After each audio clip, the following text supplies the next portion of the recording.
Assalamualaikum warahmatullahi wabarakatuh. Ibu bapak hadirin pemuda-pemudi sebangsa setanah air dimanapun kalian berada, dari Sabang sampai Merauke, dari dalam Indonesia hingga ke luar Indonesia. Kasihan banget bro. Orang-orang FPI, orang-orang HTI, orang-orang PKS yang tergabung dalam PA 212, yang tinggal puing-puing, yang tinggal sisa-sisa, kembali dibohongin. Emang enak dibohongin bro, emang enak dihoakin bro. Sakitnya tuh di sini mas bro, sakitnya tuh di sini, sakitnya tuh di sini bapak-bapak, ibu-ibu, hadirin pemuda-pemudi sebangsa setanah air dimanapun kalian berada, dari Sabang sampai Merauke, dari dalam Indonesia hingga luar Indonesia. Sakitnya tuh di sini. Kalau kita dibohongin, sakitnya tuh di sini. Si gubal gabel. Pakaian kayak wali, sorban putih, pakaian gamis putih, teriak takbirnya kenceng, ngomong di depan umum penuh dengan hoax. Untung aja sudah dihokin, sudah dibohongin, masih ada aja pengikutnya. Dasar kelompok-kelompok innahu kana zoluman jahula. Kelompok-kelompok PA itu miring, sinting. 212 itu sableng. PA 212 sinting dan sableng. Dihoakin mau-maunya aja, dibohongin mau-maunya aja. Mereka sudah tidak bisa membedakan antara tai ayam dengan bubur kacang hijau. Na'udzubillah summa na'udzubillah. Kalau di dalam Al-Quran disini sebagai summun bukmun umyun fahum la yarji'un. Punya mata tetapi tidak bisa melihat kebenaran. Ibu-ibu, bapak-bapak, hadirin pemuda-pemudi sebangsa setanah air. Para pendukung PA 212 ini punya mata tapi tidak bisa melihat kebenaran, punya telinga tapi tidak bisa mendengarkan kebenaran, punya hati tapi tidak bisa merasakan kebenaran. Mereka, ibu-ibu, bapak-bapak, hadirin pemuda-pemudi sebangsa setanah air PA 212 ini, kalau teriak takbir paling kenceng tapi hatinya tidak takbir, pikirannya tidak takbir, lisannya tidak takbir, perbuatannya tidak takbir. Ambuing anaki, si borokokok. Heyo, Gusti cabute untuk aing.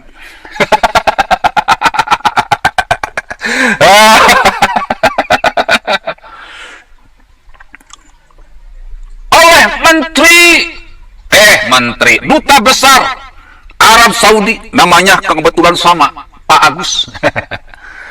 Rizik Syihab ini terkena hukuman apa, bling merah itu ya, terkena hukuman visa umroh dijadikan visa tinggal, jelas melanggar.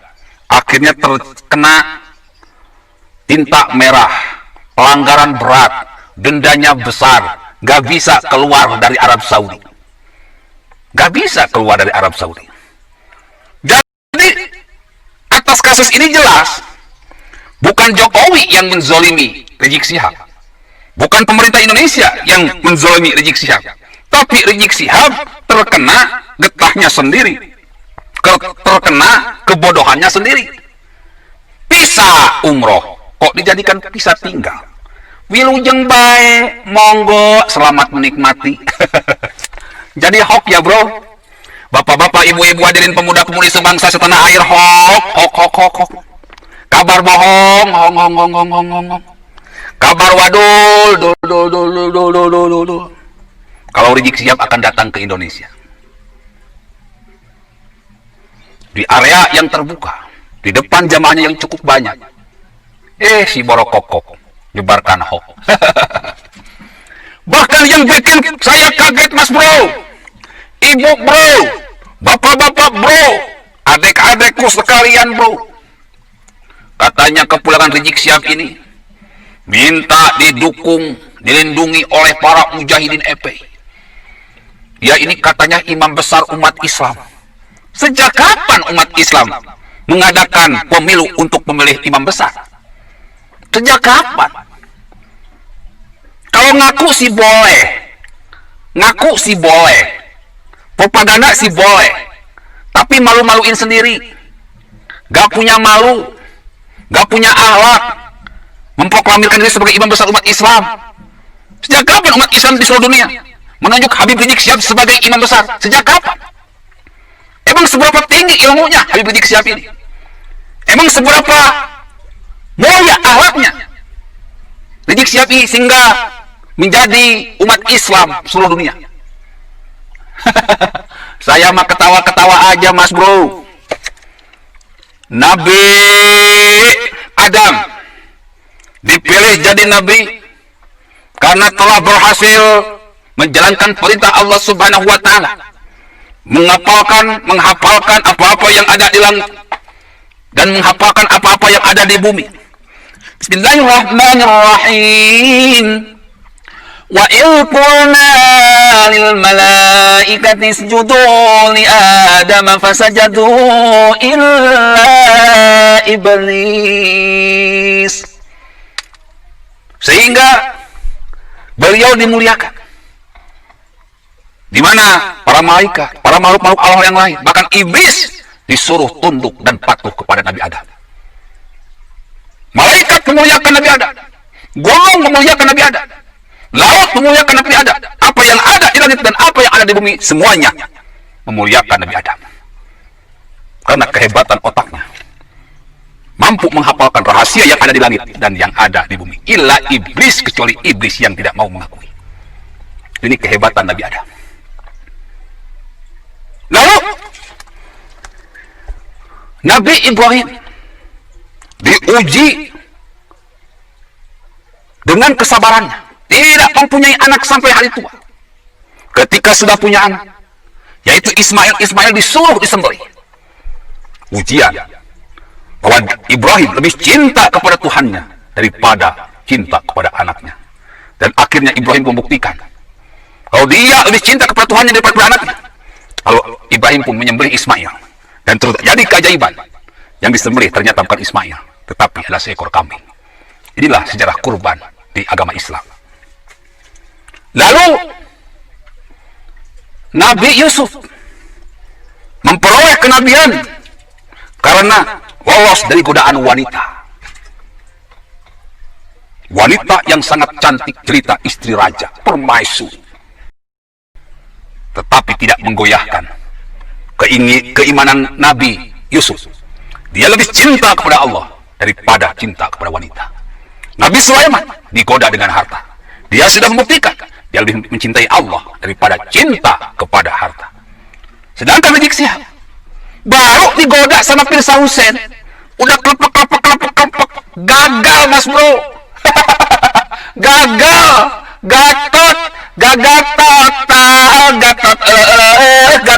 total, Ibu. Gagal total, Bapak. Gagal total, teteh, akang adik-adikku sekalian. Rizik Syihab mah gagal total jadi imam besar, sama cewek sudah tergoda, kok berani-beraninya klaim sebagai imam besar. Sudah gagal. Jangankan untuk jadi imam besar, jadi orang yang soleh saja sudah gagal total, Ibu. Gagal total, Bapak. Gagal total, adik-adikku sekalian. Akan teteh, Rizik Syihab gagal total, bukan imam besar umat Islam, paling juga imam besar FPI. Imam besar FPI, imam besar FPI. Selanjutnya katanya Rizik Syihab ini akan melakukan revolusi. Revolusi yang dimaksud tentu saja perang, Mas Bro. Makar melawan pemerintah, menggulingkan Jokowi. Emang berapa banyak kekuatan FPI? Emang berapa banyak kekuatan HTI dan PKS? Dilawan sama fans Gus A aja udah remuk hancur lebur, apalagi dilawan oleh seluruh rakyat Indonesia beserta TNI dan Polri-nya. Jangan mimpi FPI ingin revolusi. Di Bandung mah cece didorong-dorong, abdi hoyong cece peuyeum Bandung teh dijieuna tina sampe dituangna rada hasem. Aduh, mau revolusi. Indonesia tidak perlu revolusi karena pemimpinnya sudah terpercaya. Ketika jadi ketika jadi wali kota Solo terpercaya, ketika jadi gubernur DKI Jakarta terpercaya, ketika jadi presiden terpercaya. Yang dibutuhkan oleh Indonesia bukan revolusi negara, tetapi revolusi otak dan revolusi akhlak manusia Indonesia. Mengindonesiakan manusia Indonesia, mempancasilakan manusia Pancasila, dan mengislamkan orang Islam. Itu yang dibutuhkan Indonesia. Cerdas otaknya, cerdas akhlaknya, keseimbangan antara agama dan sains. Saya ini pencipta metode cepat matematika, fisika, dan kimia SD, SMP, SMA. Buktinya sudah ada, Mas Bro, banyak. Kalau ada yang bertanya apa, jasa dari Gus AA selama ini, banyak, Mas. Banyak orang-orang yang bodoh jadi pada pinter. Banyak orang-orang yang bodoh jadi jenius. Banyak orang-orang yang nggak ranking jadi pada ranking. Banyak orang-orang yang miskin pada masuk ke negeri, SD negeri, SMP negeri, SMA negeri, perguruan tinggi negeri. Data-data siswanya sudah saya kirimkan ke wali kota, ke gubernur, ke Mendikbud, juga ke presiden. Nomor WA saya 0882 1810 0499. Sudah ada di wali kota Bandung, di gubernur Jawa Barat, di Kemendikbud, juga di presiden. Dari 100 orang yang saya ajak, angka kegagalan cuma 5%. Jadi jelas, Mas Bro, Indonesia tidak butuh revolusi negara, tetapi Indonesia butuh revolusi otak dan revolusi akhlak. Revolusi otak pada manusia Indonesia, revolusi akhlak pada perilaku manusia Indonesia. Dengan keseimbangan cerdas otaknya dan cerdas akhlaknya, maka akan menimbulkan kualitas pribadi yang utuh dan keren. Oke? Billahi taufiq wal hidayah. Wassalamualaikum warahmatullahi wabarakatuh.